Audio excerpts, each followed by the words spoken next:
another big hallelujah.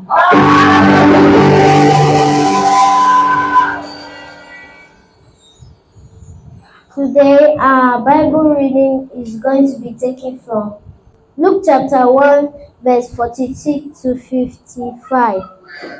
I read, "And Mary said, My soul doth magnify the Lord, and my spirit hath rejoiced in God my Saviour, for he hath regarded the low estate of his handmaiden.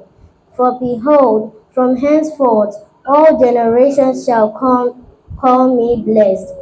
For he that is mighty hath done to me great things, and holy is his name.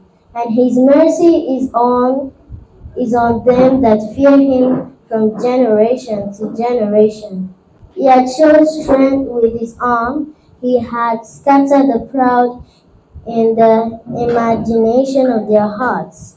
He had put down the mighty from their seats and exalted them low of degree. He had filled the hungry with good things, and the rich he had sent empty away.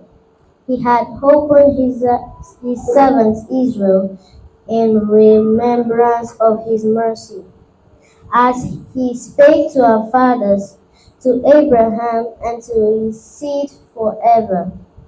May God bless the reading of his word in Jesus' name. Hallelujah.